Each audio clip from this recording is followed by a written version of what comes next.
Welcome students, parents, staff, and friends of Augusta County to Connecting with Augusta County Schools. I'm Eric Bond, and I proudly serve as your Division Superintendent. Please join me throughout the year as we take a closer look at our outstanding division and how we strive to serve every child, every day.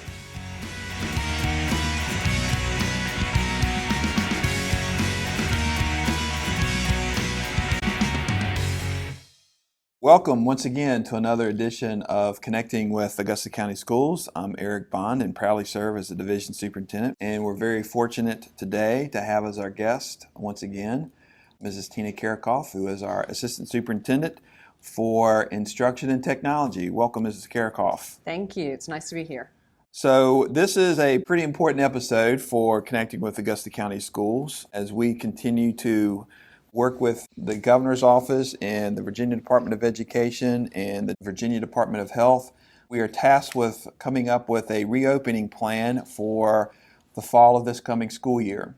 So what we'd like to do today is Ms. Karakoff and I just kind of like to present to you what our plan is. Please understand that this plan is fluid. It will be based on given conditions and recommendations from the Governor and the Department of Ed and the Virginia Department of Health as we've moved forward this summer in accordance to their phase-in plans. So what we have here is our plan that our school board approved. It could change. Without further ado, we're just going to kind of explain what the basis of our plan is. So the Augusta County Public Schools reopening plan basically is based on three components. Obviously, instruction, school calendar, and daily instructional plans. We wanted to focus on transportation and also the health and safety of our students and our staff is paramount. That was kind of the basis and the groundwork as we developed this plan.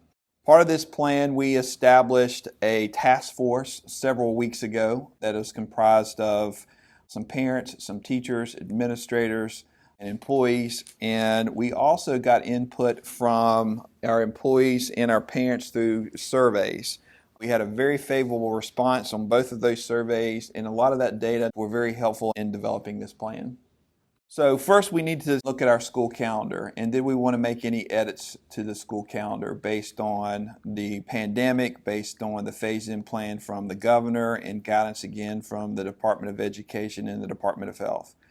With that being said, Ms. Karakoff, can you explain a little bit to our listeners what that calendar will look like as we begin the new year? Yes. So one of our concerns was what should be the first day of school. We had some concerns about whether we would remain in phase 3 and be able to open up in some capacity with all grade levels. So we have chosen August 18th as our first day of school. So that would give us 2 additional weeks in August that will allow teachers to be trained on all of the processes and procedures that are going to be necessary for transportation, health, wellness, as well as managing instruction during this time, because as you'll see, it's not going to necessarily be your average school calendar. So first day of school will be on August the 18th. Teachers will do pretty intense training and preparation August 3rd through August 17th. Our school year calendar is going to look a bit different. As we start school on the 18th, you'll see that we are going to go through first semester. We will observe the major holidays, but there won't be set days for early dismissals or parent-teacher conferences. Those types of parent conferences we will do as needed. So, Ms. Karakoff, looking at the calendar, our spring break does look a little different than what we originally planned. Do you want to explain that? Yes, we have shortened our spring break a bit. In an effort to maintain the time students have in the classroom, we have cut back our spring break. Spring break will be Friday to Monday, and that way we will continue to see kids 4 days a week. So when we do have those weeks that have a holiday, perhaps on a Friday, we will rework the schedule so that AB students all attend an equal number of days. A calendar will come out for parents and students about specific days that each group of students will attend. Sure, and I think something else we all need to be aware of as we reopen our school next year, the pandemic is still here, the COVID virus is still there. And so we have to be ready as a division to maintain the alternate day schedule, There may be a situation, hopefully, that we can get back in 100% of the time. But also, if things spike in our state and in our area, we have to be ready to do distance learning. Even though we have a pretty detailed plan on what the reopening of school is going to look like, again, this is going to be fluid, and we have to be very patient and very flexible as we move forward in this coming school year. Absolutely. So what will instruction look like? Our instructional delivery is going to look very different. We are planning on offering blended instruction, and during that kind of instruction, students will attend school 2 days a week, and they will work from home 3 days a week. And you say, why are we doing blended scheduling? Well, blended instruction is necessary because the governor requires that we maintain social distancing in our classroom. We do realize that some students may have health issues, or there may be concerns within their family about returning to school. And it is our intent to offer full-time distance learning to those families that would prefer to have that. Parents will need to complete a request form and make sure that gets to their principals, but we will offer full-time distance learning. So if parents had thought about maybe homeschooling or finding other alternative means for instruction, we would really encourage you to talk with your principal first about how we might be able to help with that. So when you mentioned blended instructions, students will attend school 2 days per week and do distance learning 3 days a week. What exactly will that look like? That's a great question. So if you will look at this slide, you will see that we have divided our students up into Group A students and Group B students. Group A students will attend on Tuesdays and Thursdays. Group B students will attend on Wednesday and Friday. Your principals will share the schedule for each student with the families, and households will stay intact. So all children from the same household will be in the same group and attend school on the same days. And that's a key thing to understand. The school division, as large as we are, we at the division level will roll out the framework for this schedule, but each individual school will have to work within their own school and with their vertically aligned teams to make sure, especially for transportation purposes, that our students that are in the same household or with the same last name of the alphabet will make it easier for transportation and also being able to maintain that social distancing in our schools. So that's a key component. Our principals will work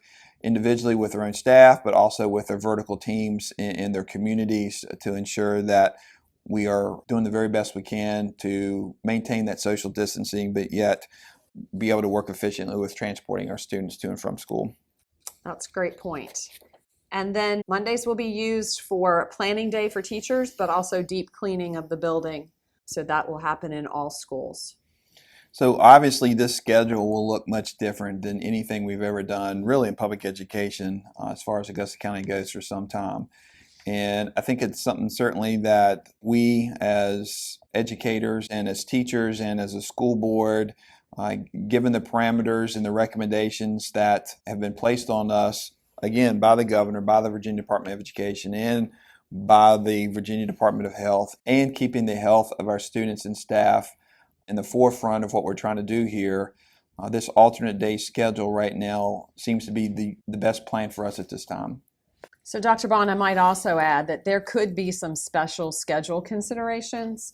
Some students who have additional services may be scheduled to come more than 2 days. So some of our exceptional populations of students might include those who have intensive services and supports. They may be English language learners, and so those students may be scheduled. That will all be dependent upon there being enough room in the classroom for social distancing. The second part of this plan really focuses on transportation, which is a critical area.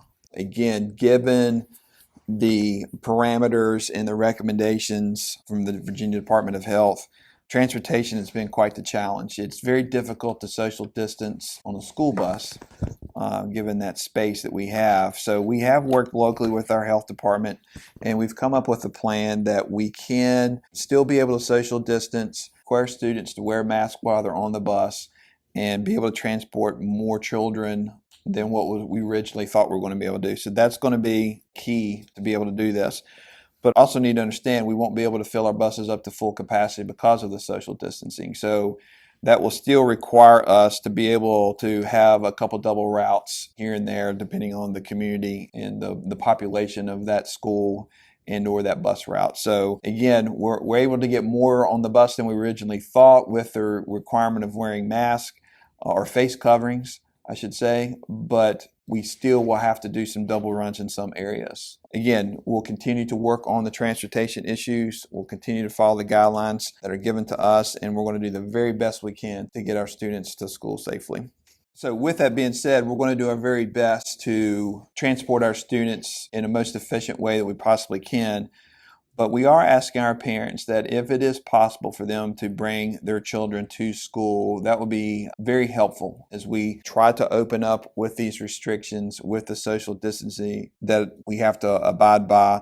And so any kind of parent assistance that we can have with them possibly dropping off or picking up their children at school, that would be most helpful. And with that being said, we're also working with all of our schools and all of our principals that we will open our doors earlier than we normally have in years past. We understand that if parents are going to drop their students, their child off, that they do need to get to work. So we want to be accommodating to them so they're not late to work. So we are planning to open our doors earlier than we have in the past. And hopefully that will accommodate our parents with, again, dropping the children off and being able to get to work on time. The third part of our program does deal with the health and safety of our children and our staff. And what we have done, at least for the phase 2 of the governor's reopening plan, we have developed and put out key components for extracurricular activities. We're required to have that plan posted. So on this slide, you'll see some of the points that are in the plan and also the website that you can go to if you want to review that plan as it pertains to extracurricular and co-curricular activities as we begin phase 2 and phase 3 with our plan. So as we're continuing to work on our health and safety plans as part of our reopening, we are working with your individual principals. There are several items that we are looking to do. One, it has been recommended from the health department that we have to do daily screenings of our students and staff. So we're working with our administrators on what that might look like. We will be working with our parents on a pre-screening that they can do at home that would help and assist us in the daily screenings, and also looking at temperature checks for our students before they enter the building. Obviously, as we mentioned before, social distancing, maintaining that 6-foot distance, it's going to be paramount for us in the success of this program in the classrooms. Our schedules, so again, we're working with our principals, the schedules for student movement throughout the building to minimize interaction. So by minimizing class exchanges, traffic going in one direction so students don't have to pass each other necessarily, are all things that our principals are working on at this time to finalize those details in their respective buildings. To cut down some of the traffic and the flow of students moving about the building, we're working on a plan to do lunches in the classrooms. So as you can see from this slide, there are lots of things that we continue to work on. This is a fluid plan, and again, based on each individual school and community, things will need to be tweaked and finalized as our principals are working with their respective staffs and parents and children. The big component for us is the social distancing. So that is something that we're going to have to maintain not only in our classrooms, but also on our school buses and transportation. Again, lots of things we still have to iron out, but overall, this is our reopening plan that the board approved. And again, our commitment to health and safety of our faculty and students is paramount. And a thank you again to our task force that worked very hard on developing this plan, as well as a thank you to our parents who participated in the survey. And Ms. Karakoff, thank you again for being our guest today. I certainly want to thank you for all of your hard work in helping develop this plan. This is going to be a great opportunity for Augusta County Schools and our teachers and our students. We're looking forward to having our students back in our schools as we open in the fall. Granted, to be on an alternate day basis, but we're excited about the opportunity to work with them face-to-face, but also the opportunity to work with them in some exciting opportunities with distance learning. So we're viewing this as a great opportunity to shine in Augusta County Schools, and we know our teachers and our students will definitely step up to the plate and make this one of the best years we've ever had. So thank you again for listening to Connecting with Augusta County Schools, and I appreciate your time. Thank you. Thanks again to all of our listeners for tuning in. Make sure you subscribe to our YouTube channel to get updates on our latest episodes. Our episodes can always be found on Augusta County Schools Facebook page and website.